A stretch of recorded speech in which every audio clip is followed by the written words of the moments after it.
پختون ملحد سے بات کرتے ہیں. ہلو السلام علیکم. وعلیکم السلام. کیا حال ہے, کیسے ہیں آپ؟ ٹھیک ٹھاک. ابھی شاید زیب صاحب آئے تھے, میں نے اس دن ان کی اسٹریم پڑھی. انفارچونیٹلی مجھ سے مس ہو گئی تھی پہلے.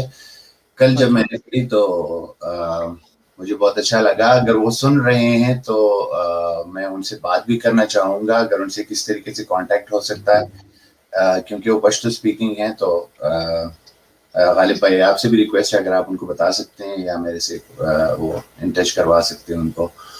نہیں, وہ میں ڈاکٹر صاحب سے پوچھوں گا, اگر ان کا دل ہوا تو ضرور میں آپ سے کروا دوں گا. ٹھیک ہے, ان کو کیونکہ پرائیویسی کے بھی کنسرنز ہوتے ہیں, تو ہاں میں کسی کا نمبر کسی کو یا کسی کا کانٹیکٹ ایسے نہیں دے سکتا. ہاں نہیں, اس لیے میں آپ سے کہہ رہا ہوں کہ اگر آپ ریکویسٹ کر سکتے ہیں. انہوں نے غنی خان صاحب کی باتیں کی تھی اور مجھے لگا کہ آڈینس بھی بہت اچھی لگی تھی اور ان کو بھی غنی خان سے بہت پیار ہے. تو میں آج ان کو غنی خان کی ایک اور کہانی سنانا چاہتا ہوں, چھوٹی سی ہے.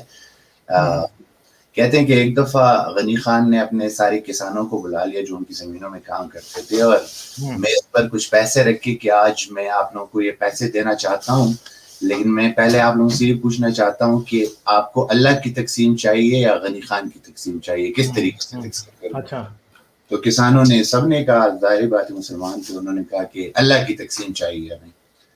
تو غنی خان نے یہ کیا کہ کسی کو 10 روپے دے دیے, تو کسی کو 200 روپے دے دیے, کسی کو ایسی لات مار دی کہ جاؤ تم کس لیے آئے ہو ادھر. جب یہ تقسیم ہوگی تو انہوں نے کہا غنی خان یہ کیا کر رہے ہیں آپ؟ تو انہوں نے کہا ارد گرد دیکھ لیں, اگر اللہ کی تقسیم ایسی نہیں ہے تو پھر مجھ پہ الزام لگ غلط کر رہا ہوں. تو پھر انہوں نے کہا کہ ہمیں تمہاری تقسیم چاہیے. تو پھر غنی خان نے یہ کیا کہ سب کی ضرورت بھی دیکھی, سب پہلے برابر بانٹا, اور پھر دیکھا کہ اگر کسی کو زیادہ ضرورت ہے, اس کی کوئی اور تکلیف, تو اس کے لیے اس کو الگ سے بھی پیسے دیتے. کہتے ہیں یہ غنی خان کی تقسیم ہے. تو یہ اس دن شاہد صاحب کی باتیں سنتے ہوئے مجھے یاد آئی یہ کہانی. تو میں نے کہا یہ شاہد صاحب کو شاید پتہ بھی ہوگی, اگر نہیں پتہ ہوگی تو وہ بہت انجوائے کر لیں گے. اور ایک اور شاہد صاحب نے بھی آپ کو مشورہ دیا کہ آپ بادام کھائیں, لیکن میں نے ایک اور چیز دماغ میں آئی کہ اگر آپ حلوہ کھائیں تو یہ ثابت ہو چکا ہوا ہے کہ حلوہ کھا کے لوگ پوری کتابیں بغیر سمجھے رٹا لگا لیتے ہیں, تو آپ کی یادداشت اس سے اور بھی زیادہ بہتر ہو جائے گی. میرے جیسے ڈائبیٹک لوگ جو ہے نا وہ حلوہ نہیں کھا سکتے, سب سے بڑا پرابلم یہ ہے. ٹھیک ہے,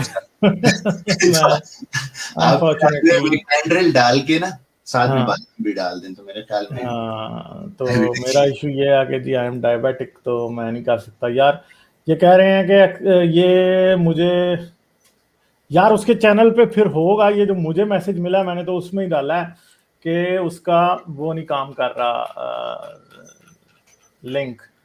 ہاں تو چلیں, اور کیا بات کریں گے آپ؟ چینل آپ کا کیسا جا رہا ہے؟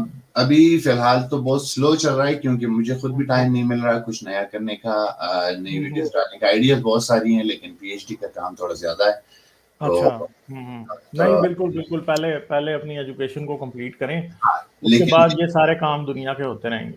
ہاں, لیکن اتنا ہو رہا ہے کہ کافی نیٹ ورکنگ ہو رہی ہے. ابھی میں نیٹ ورکنگ پہ بھی کافی فوکس کیا ہوا ہے, تو فیس بک, یوٹیوب اور انسٹاگرام, ٹویٹر, ان سب پہ نیٹ ورکنگ بھی کر رہا ہوں, اور چھوٹے چھوٹے میسیجز ڈال رہا ہوں جس سے ایٹ لیسٹ ہم خیال لوگوں کا بھی پتہ چل رہا ہے, اور جو ہم خیال نہیں ہیں ان کا بھی پتہ چل رہا ہے. تو کچھ لوگ بہت کوشش بھی کر رہے ہیں کہ مجھے واپس مسلمان بھی بنا دیں, تو ان سے بھی بات چیت چل رہی ہے. میں نے کہا ٹھیک ہے, نہیں ان کو آپ ہمارے پاس بھیجیں نا, وہ پہلے آ کے مجھے بھی وہ کوشش کریں نا تھوڑا مسلمان کرنے کی. آپ تو کیوں کر رہے ہیں صرف؟ ان لوگوں کا مسئلہ یہ ہوتا ہے نا کہ اگر ان کو پتہ چلے کہ کوئی اور ہمیں پھنسا سکتا ہے ہمارے سوالوں میں, تو پھر وہ نہیں آتے سامنے نا.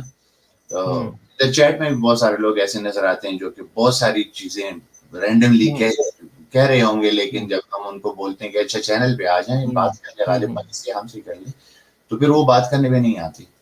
تو یہ ہے کہ پھر ہم کوشش کر رہے ہیں, دیکھتے ہیں ابھی.